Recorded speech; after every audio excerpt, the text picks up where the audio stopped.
Honorable Speaker, honorable members of Parliament, at the second sitting of Parliament on Wednesday, 31st May 2017, Right Honorable Speaker gave a directive for me to appear before this August House to make a statement on the recent 2.25 billion bond issuance. This was based on a motion by the Honorable Minority Leader, Mr. Haruna Idrisu, which was adopted by this House. Honorable Speaker, it's good to be here. I'm sorry I'm not in my traditional white, but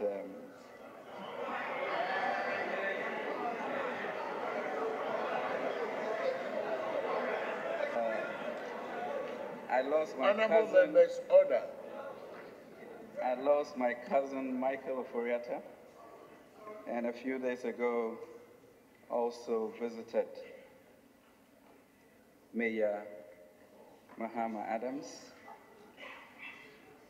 It is unfortunate for the righteous to perish, but we pray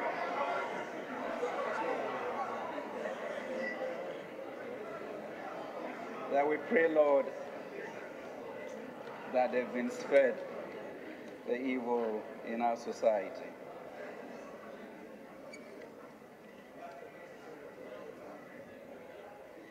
My presence here, though, Mr. Speaker, is to make a statement as per the motion.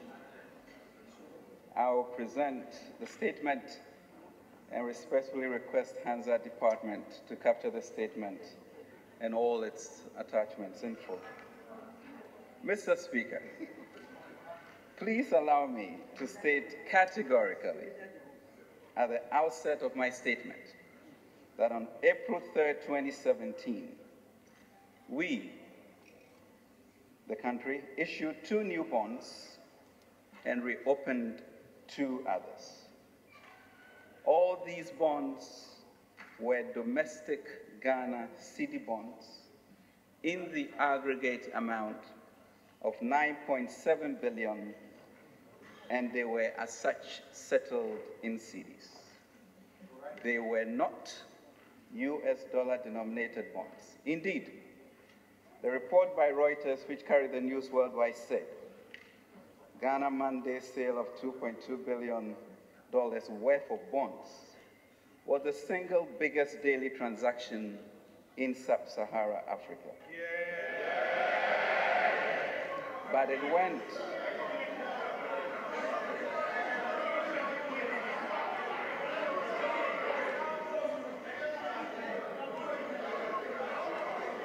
went on to explain Order.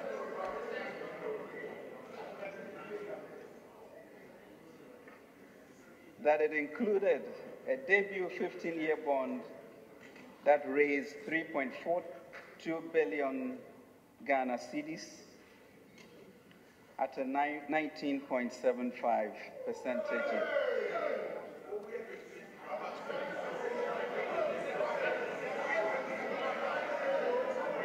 The bond issue, being the biggest in any currency in sub-Saharan Africa, including South Africa, hit the financial headlines internationally mainly because it was seen as a huge success for an African country known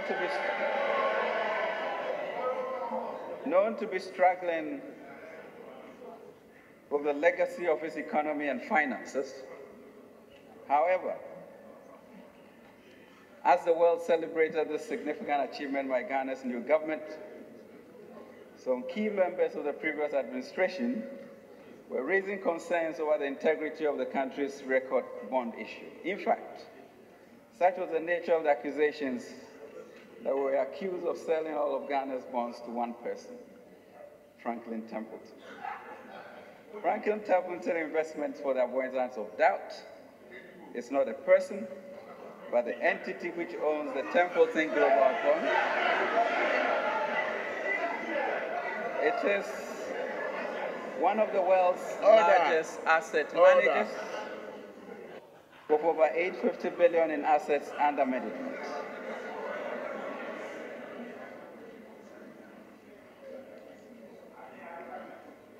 Like our previous bonds, Mr. Speaker, these bonds were issued in a competitive and transparent bidding process managed by our joint book runners, namely Barclays, Stanbic, and SAS, who were appointed in 2055 under the old government.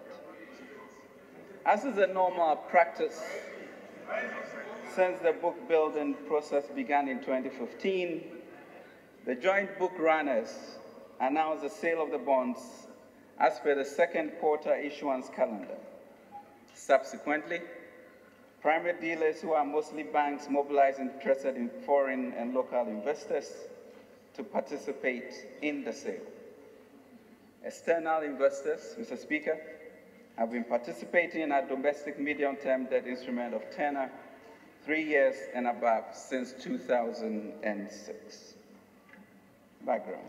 Mr. Speaker, as you may recall, I came to this August House on 2nd March 2017 to present the budget statement and economic policy of government for 2017.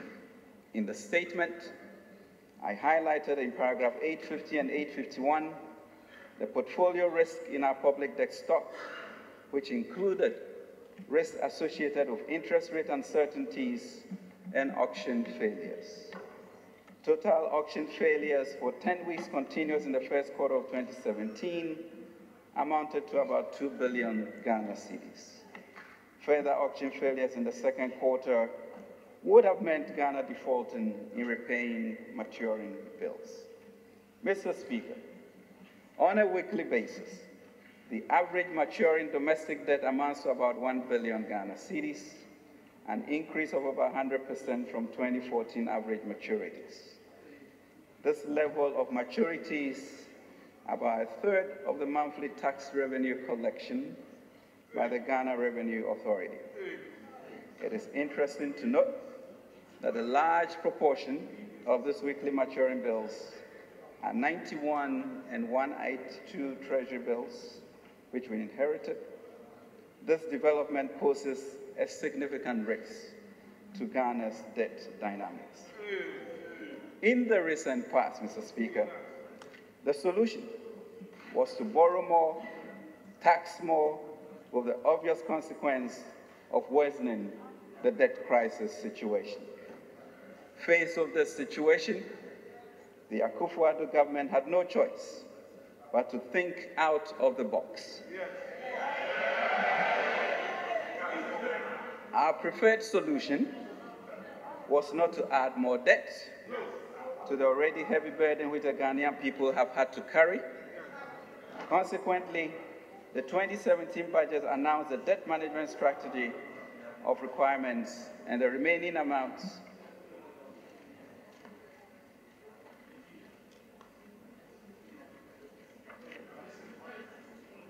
of requirements.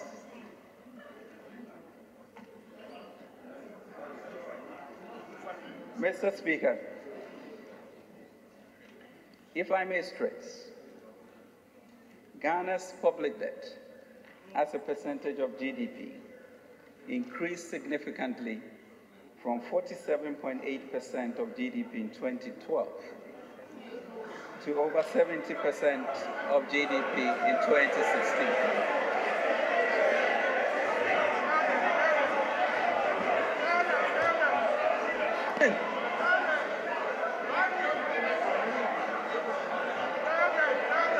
Listen.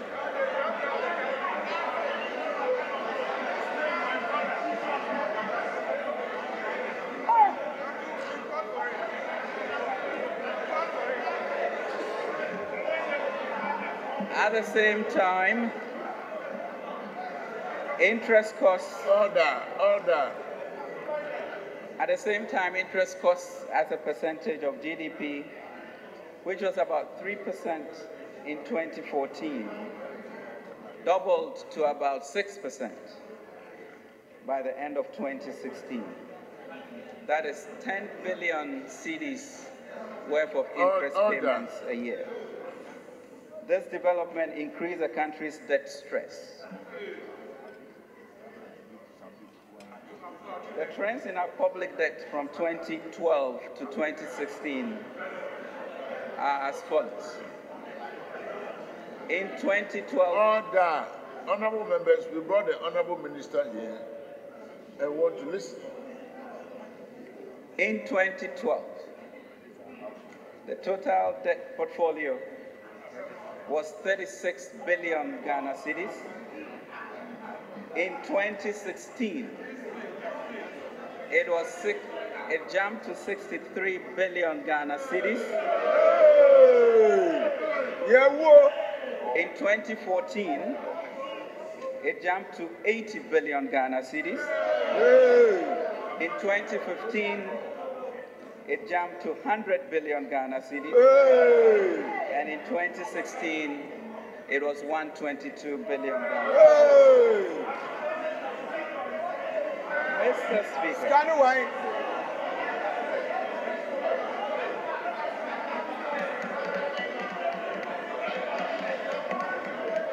Order. Mr. Speaker,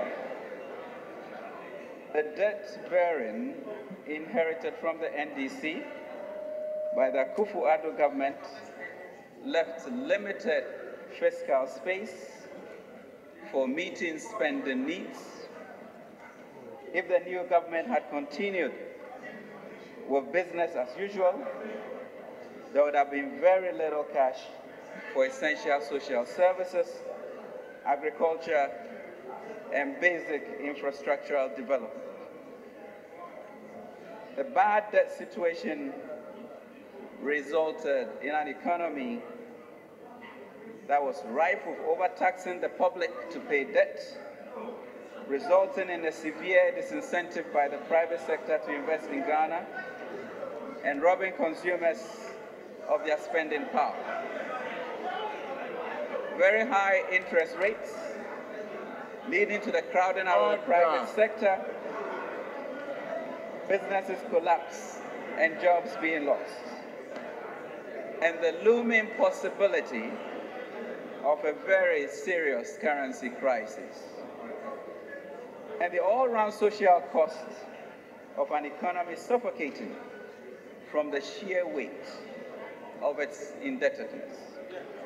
Mr. Speaker, the Ministry of Finance found it urgent, necessary, and responsible to lay out a debt management strategy of liability management and reprofiling, which underscores the 5 macroeconomic policy areas to this August House in the 2017 budget statement. Mr. Speaker, the strategy was to be supported by our domestic markets. For emphasis, page 165 of the 2017 budget statement indicated zero financing from sovereign bond sources. True to that position, my ministry has this year issued only domestic bonds in domestic currency, Ghana cedi, under Ghana laws, and by Ghanaian institutions. Mr. Speaker, all over the world, government securities are issued in a manner that is quite distinct from other forms of borrowing, and there are elaborate rules that govern the issue of bonds. Mr. Speaker, let me assure this August House that the Ministry of Finance did not deviate from those rules in issuing the 7-year and 15-year bonds and reopening the 5- and 10-year bonds for tappings, with a view to building benchmark bonds and improving liquidity in those instruments. Bonds are part of government securities and constitute direct, unsecured, and unconditional obligations of the government of Ghana. The purpose of issuing securities according to Section 57, Clause 1 of the Public Financial Management Act 2016, Act 921, is to 1. Finance government budget deficit as approved by Parliament, to build up and maintain a liquidity buffer at a level or range to be determined by the minister, to unlend funds to local government authorities, state-owned enterprises, public corporations, or any other entity approved by Parliament, to honor obligations under outstanding government guarantees, to reinforce outstanding government debt, refinance outstanding government debt, and any other purpose approved by Parliament. All domestic bonds, Mr. Speaker, are issued and serviced in Ghana cedis, except the one US-denominated domestic bond that was issued in 2016 by the previous administration. Securities issued in Ghana are done through licensed public dealers and book runners. Mr. Speaker, in August 2015, the ministry announced a book building approach under the previous government as an alternative method for the issuance of bonds domestically, in addition to the regular auctions. A similar method is used for the issuance of Eurobonds internationally. Permit me to emphasize, Mr. Speaker, the rules and procedures regarding the issuance of bonds remain the same. Nothing was changed for the recent bond. The only thing that has changed, perhaps, Mr. Speaker, is a renewed and greater confidence that investors appear to have in the capacity of the current managers of the economy. After a competitive tendering process by the old government, 3 financial institutions, being Barclays Bank, Stanbic Bank, and SAS, were chosen as joint book runners. These were the same book runners used for the previous bonds under the previous administration. The objectives of the book runner system are: 1, developing a more vibrant securities market that is liquid and broad-based, improving secondary market trading among banks, which would contribute to price discovery, enhance liquidity, broaden investor base in government securities, limit access to rediscounting at the central bank, and facilitate the development of the raw financial market as a source of long-term financing for government, as well as create opportunity for private sector investments. Only financial institutions, Mr. Speaker, licensed by the Securities and Exchange Commission to deal in securities and authorized by Bank of Ghana as primary dealers are eligible to participate in the auction of securities.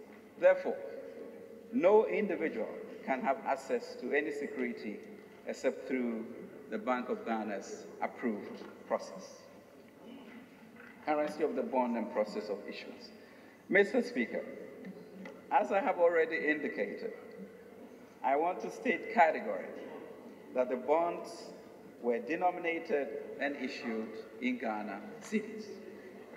It should be understood that they were not dollar bonds. The advantage of opening up to external investors is that they bring in their hard currency to purchase the bonds in our local currency. This has a positive impact of helping to strengthen the cedi,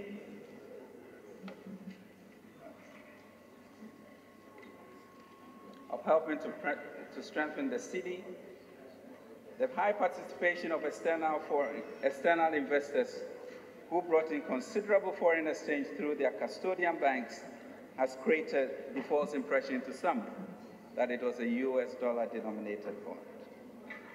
In response to the inordinate budget deficit and taking into consideration government's debt refinancing strategy, the Ministry of Finance published government's issuance calendar for the first quarter, January to March 2017, signed by the previous finance minister. The first quarter issuance calendar was prepared to meet the provisions of the implementation of Article 180 of the 1992 Constitution to meet the expenditure in advance of appropriation. The Bank of Ghana also published notice to primary dealers, banks, stockbrokers, and the general public. The second quarter issuance calendar by the Ministry of Finance was issued on 30th March 2017 for April to June 2017. This was also subsequently published by the Bank of Ghana. Per the second quarter issuance calendar, the 5- and 10-year bonds in April 2017 were to be raised by reopening the existing 5-year bond 18.75 coupon rate and 10-year bond 19.00% coupon rate that were due to mature in January 2022 and November 2026, respectively. The 7- and 15-year bonds in April 2017 were by book-building method as they were new and fresh issuances. In addition, Mr. Speaker, the 15-year bond had a callable option feature and a bond exchange feature to convert existing 91-day Treasury bills. This was the first time in Ghana that a callable option had been applied to a bond. The intention being, Mr. Speaker, to provide the opportunity for government to buy these bonds back after 5 years as interest rates, with a good running of the economy, are expected to become more favorable in future. This, Mr. Speaker, in all humility, is just another example of the responsible steps the Akufo-Addo government is taking to protect the public purse and to secure our sovereign interests. Mr. Speaker, as part of the book-building process, the joint book runners sent emails indicating the details of the upcoming transaction to all potential investors. This is to inform them of the transaction, and this is in line with normal practice. Mr. Speaker, in essence, the process has not changed. It is only the results that are getting better. During the book-building process, government informs the market of an initial price guidance for a proposed issuance based on information received from the joint book runners on potential investor appetite in the bonds. The joint book runners build the order book by accepting orders from interested investors through their primary dealers, which show the amount of bonds in which they are interested and the price thereof. Mr. Speaker, on the day of the auction, joint book runners' primary dealers use a central securities depository platform to send through their clients' bids. These bids are discussed with the Ministry of Finance to decide on the final price and amount to be accepted for the auction. A final price guidance based on the book, size, and final yield is then sent to all potential investors by the book runners.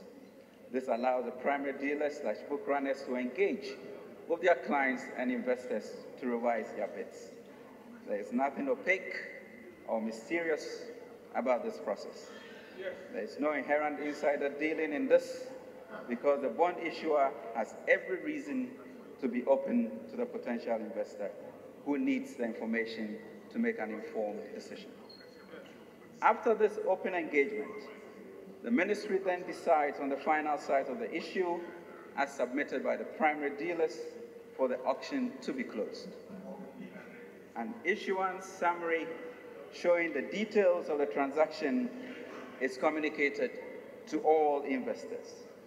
There can be no discrimination, a fact that honorable members have been aware of and some would know.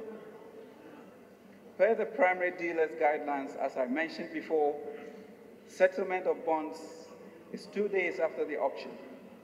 Mr. Speaker, I must highlight here that the settlement date is the issuance date and not the date of the auction.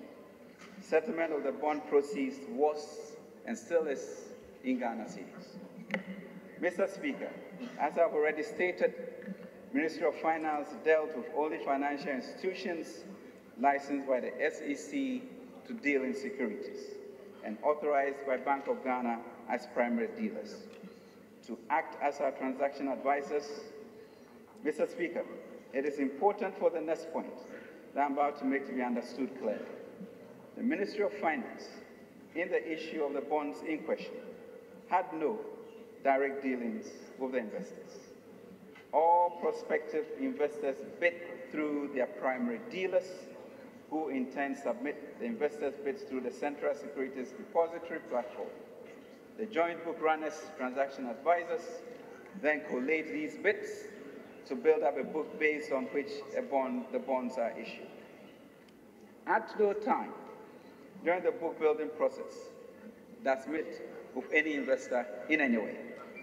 Let me assure you that it will indeed be quite difficult to manipulate the process when there are three financial institutions governed strictly by the Bank of Ghana's rules and regulations.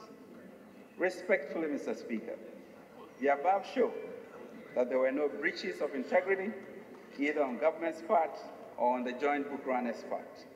It may be tempting to say that the apparent attempt to manufacture some form of integrity deficit in the process is genuinely born out of a lack of understanding of the actual process on the part of the manufacturers.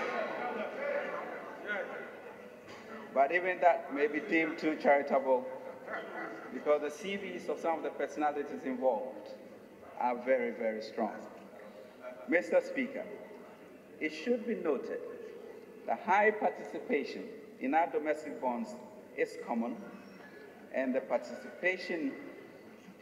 it should be noted the high external participation in our domestic bonds is common, and the participation of some of the key players, including the Franklin Templeton in our bonds, is also common.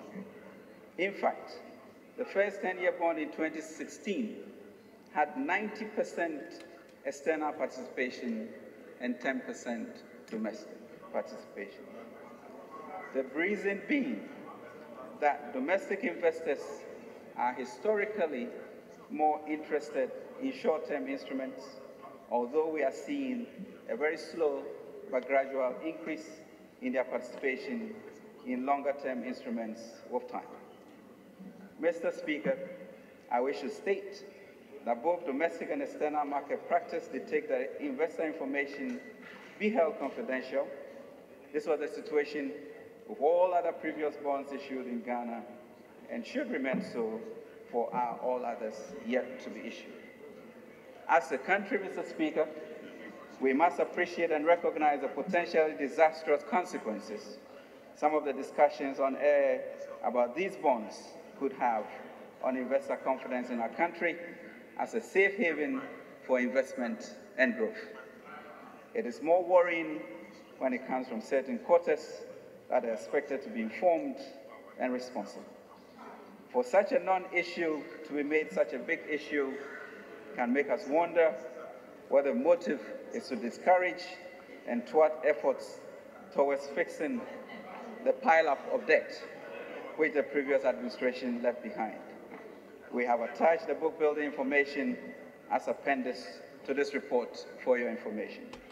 Mr. Speaker, the bonds in question complied in every material detail with the tenets of the rules and regulations governing the issue of government securities and followed in the tradition of previous issue of securities by the government of Ghana under the guidelines.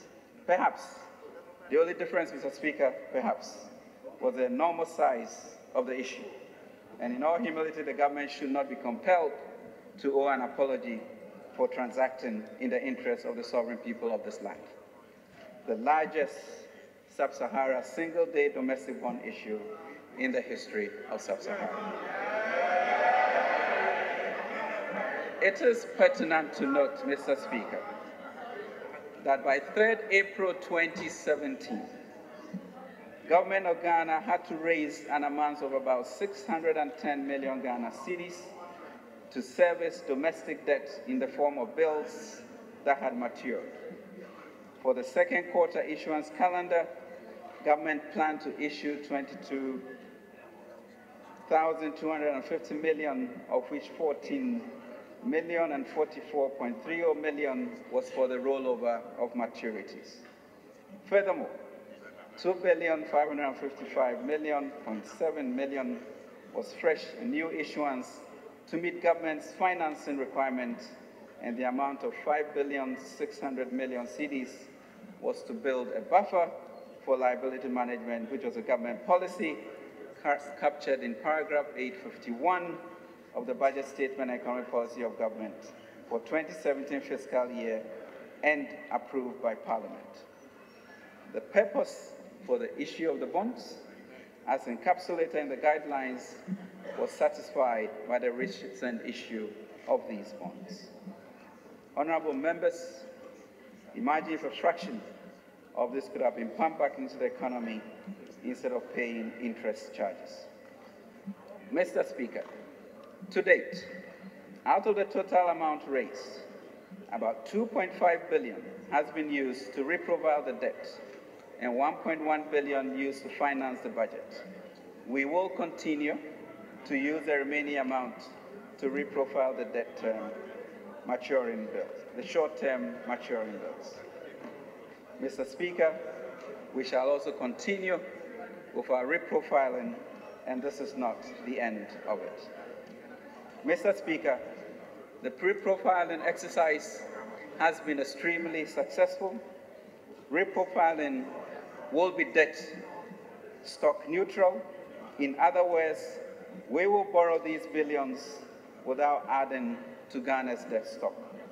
Although in the initial instance, the gross public debt increases because we have built up assets in cash in our books, we will use that to swap the maturities as they come.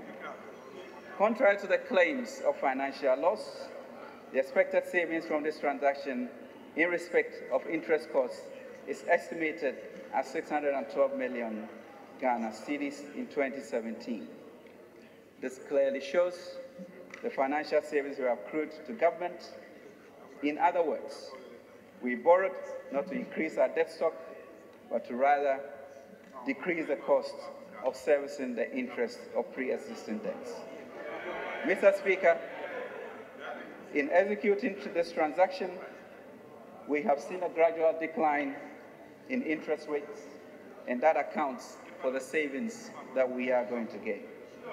Mr. Speaker, permit me to announce, happily of course, that as a result of this reprofiling, our yield curve, which defines the cost of funds against the tenor of the debt, is on the right trajectory.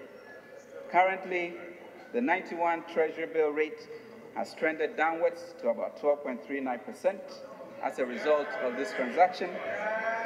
This is largely reflecting the reprofiling process, by which we have been able to ease the pressure on the short end of the maturity spectrum. The whole House, Mr. Speaker, must feel free to celebrate what has been achieved because it inures to the benefit of our nation. Mr. Speaker, because the future is usually uncertain, long-term bonds have higher interest rates than short-term bonds. This is the usual character in every stable economy. There is no support, Mr. Speaker, for the argument that there's financial loss simply because longer-dated instruments have higher interest rates.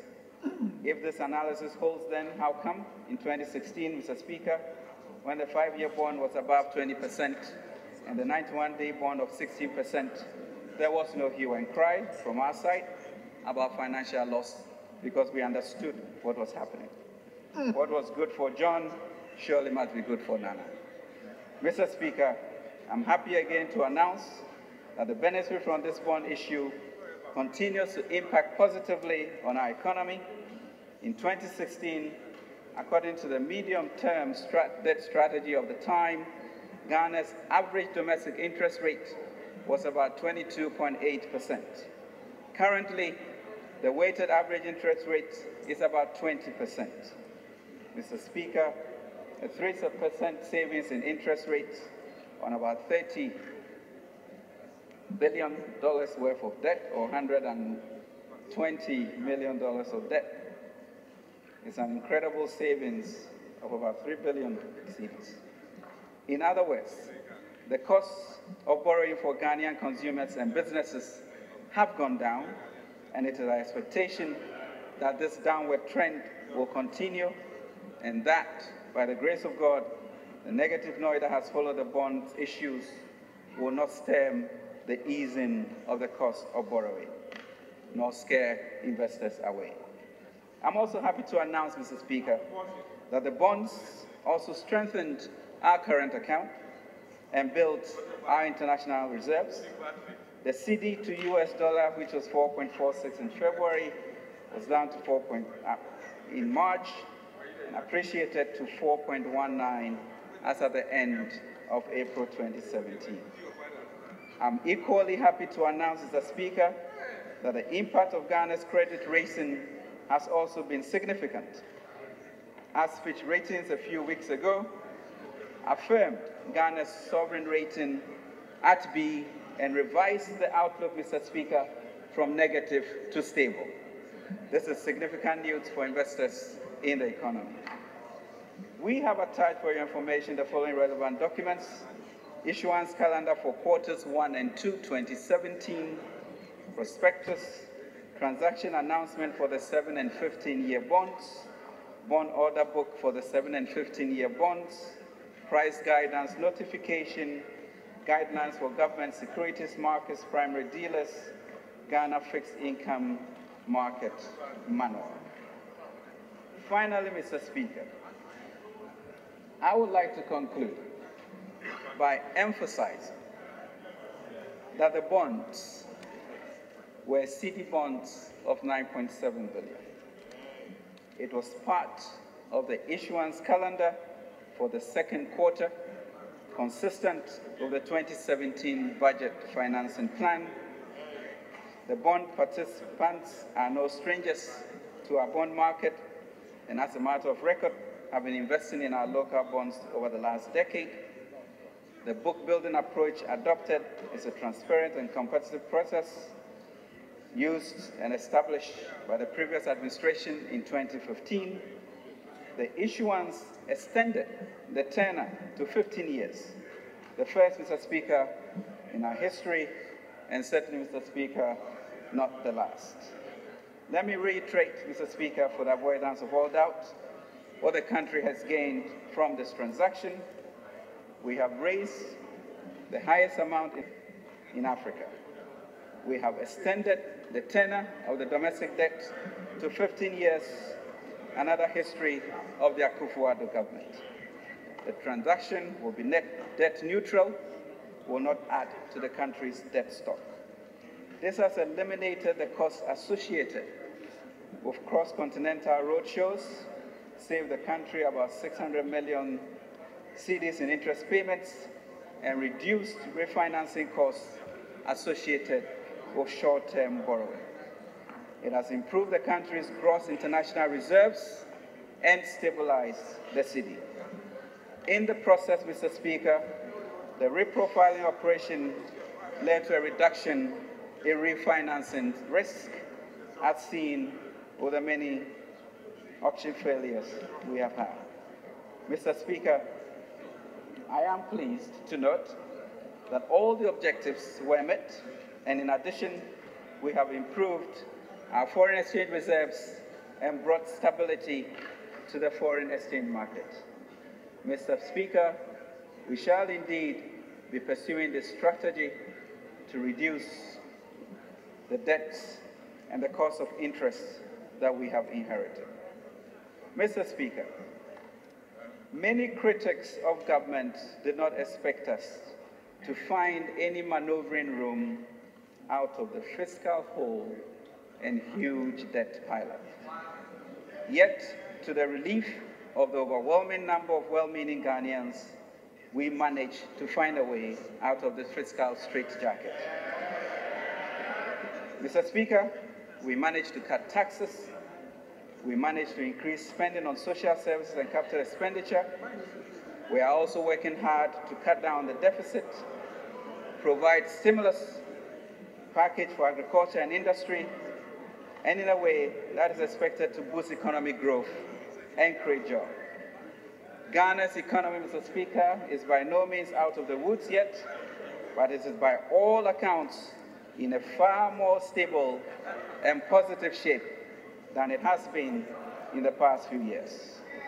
In the words of the IMF, the recently assembled economic team has brought new confidence. The 2017 budget limits earmarking and seeks to control exceptions and tax evasion. And the Ministry of Finance is pursuing improvements in public financial management to secure financial discipline, spending discipline. Investors' response has been positive, with the exchange rate recovering in recent weeks after a rapid depreciation. The IMF statement concluded the latest auction of government bonds saw a record level of issuance amid high foreign investor participation. It is true, Mr. Speaker, that current managers of the economy and the team at the Ministry of Finance have a considerable network of decision makers globally and sufficient credibility within the global investment community. And we will continue to do our legitimate best to convince the world to have faith in our economy and invest in the transformational agenda of our beloved Ghana. No amount, Mr. Speaker, of creative fabrication of conflict of interest scenarios will discourage us from pursuing this very important national asset. Ghana must succeed, and President Nana Akufo-Addo and his competent team and party members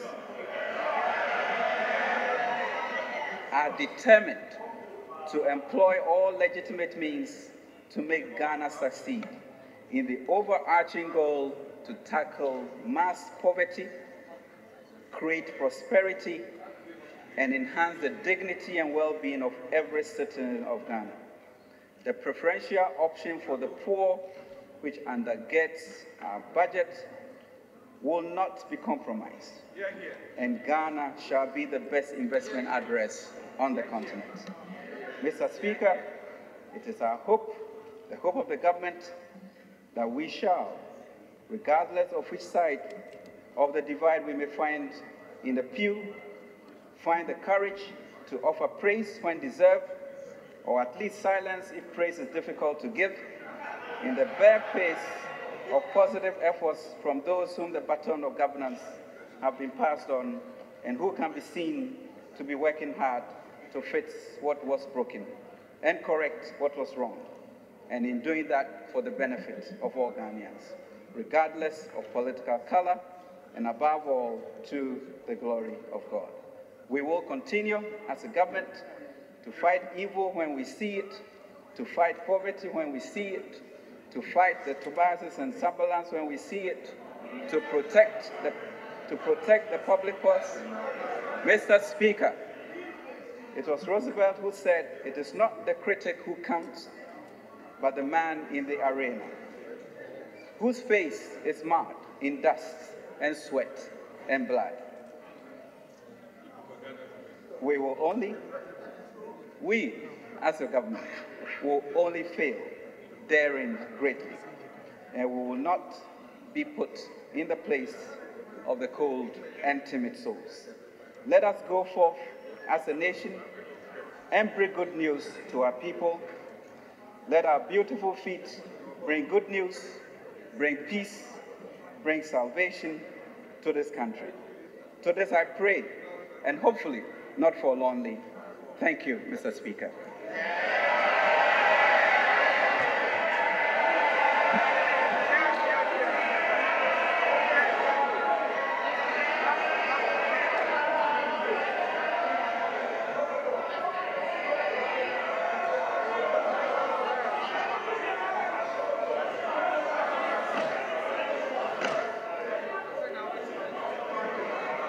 Order.